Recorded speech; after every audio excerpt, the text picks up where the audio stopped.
Last time on Growing Vegetables on a Budget, I turned these buckets into pots and planted the tomato plants that I've grown from seed. Let's check in on how they're doing and what we need to do next.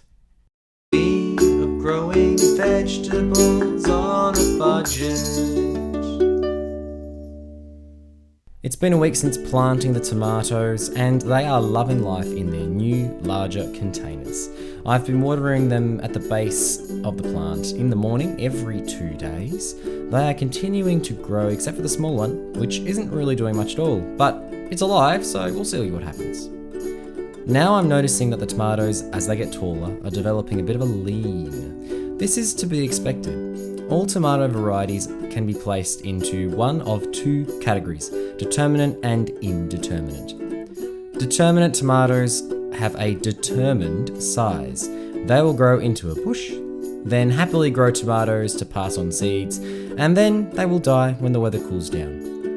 Indeterminate varieties, however, and like the tomatoes we have here, are different.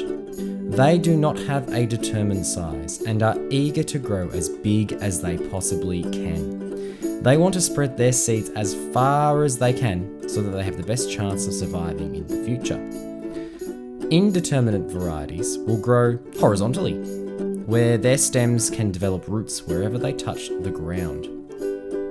We can harness this mechanism, and we do that by staking them. Staking is just a structure to support the plant, enabling it to grow upwards off the ground, keeping them neat and also protecting the fruit from rot and things which may eat it on the ground. So I want to stake my tomatoes so that they grow the best they can in their pots. To do this, I'm going to use the trellis builders I bought several months back, as well as the twine. You can use a number of different materials to secure plants to their stakes, but this twine was my cheapest option. I'm finding a spot a little away from the stem of the plant.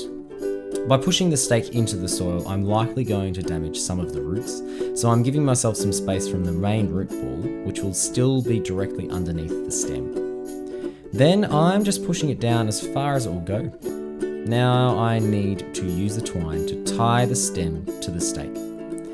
I want to tie it fairly loosely, not so loose that it'll wobble around and damage itself, but not too tight that I can't fit 1 or 2 fingers into the loop. Tomato stems are soft and fragile, and tying it too tightly will damage the plant, especially because as the plant ages, the stem will grow thicker. Now I repeat this process for the other tall plants. As the plants grow taller, I will tie them again. I like to do that every 15 or 20 centimetres. But for now, that will do. We've got some very hot weather forecast in the next week in Melbourne, days getting up to 40 degrees Celsius. So I'm going to be moving to a daily watering schedule, watering them at the base first thing in the morning. Thank you very much for watching this video. If you want to see the rest of the videos in my Growing Vegetables on a Budget series, click the playlist on the screen now. Thanks very much for watching, and I will see you next time.